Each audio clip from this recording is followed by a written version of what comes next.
Como os podéis imaginar, es fundamental que vuestro perro no pase mucho calor.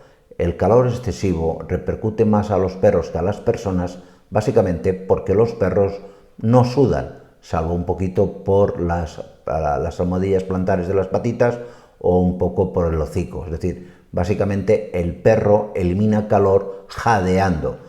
Y no es muy conveniente que se pase el día jadeando porque en determinadas circunstancias, perros con problemas cardíacos y demás, nos puede ocasionar o agravar un poco la patología cardíaca que el animal tenga.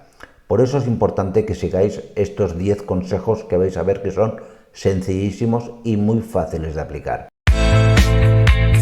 En primer lugar, hay que mantener al perro hidratado y para mantenerlo hidratado necesita beber. Entonces hay que hacer que el agua sea más apetecible para el perro.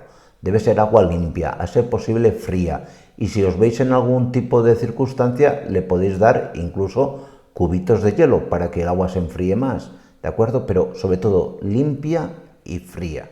En segundo lugar, es muy importante que os acostumbréis a hacer helados para vuestro perro. De vez en cuando, en verano, incluso en animales que comen croquetas o comen pienso, es importante darles helado. Primero porque les gusta mucho, pero en segundo lugar porque ayuda mucho a bajar la temperatura.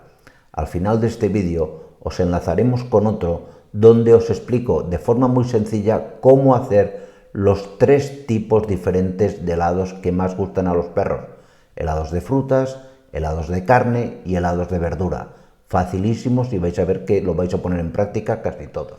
Otro consejo principal es que lo protejáis del sol. El perro no puede estar al sol, les sienta fatal y me da a veces vergüenza ajena ver personas que tienen el perro atado las 24 horas del día y de las 24 más de 12 el perro está bajo sol.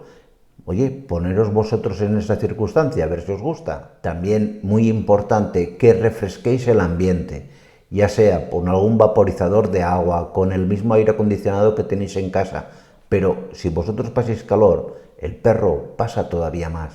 También es importante mojarlos, ya sea rociándoles por el lomo y el cuello un botellín de agua o teniendo en casa una pequeña piscina, no hace falta gran cosa, una alberca o algo que el animal se pueda meter y jugar con el agua. Lógicamente también es importante que la cama sea una cama adaptada a los meses más calurosos. No me pongáis el clásico colchón de pelo porque el perro lo pasa fatal. Es decir, poner algún colchón transpirable, alguna esterilla, algo que el animal pues permita que haya cierta circulación de aire, que no le sea tan desagradable. Pensar que el animal lleva un pelaje de por sí y si encima le añadimos un segundo pelaje con el colchón, pues tenemos un problema. También es importante que les cortéis el pelo. Es cierto que ciertas razas de perros no deben cortarse el pelo, pero por lo menos en la zona abdominal es importante que lo afeitéis un poquito, que lo recortéis, de manera que cuando el perro se tumba, esa clásica postura que se ponen estirados sobre el suelo, sobre todo si tenéis algún tipo de baldosa, el animal sienta más frescor y alivie mucho la sensación de estrés térmico. También es muy importante que los cepilléis a menudo.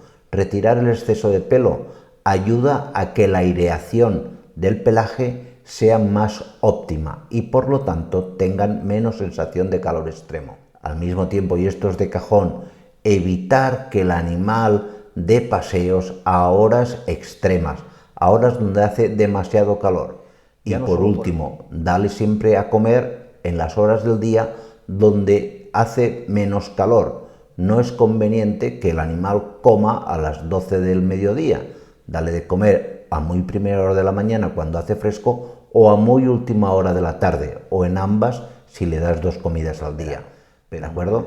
Pues nada más, muchísimas gracias y nos vemos en la siguiente. Cuidaros mucho. Chao.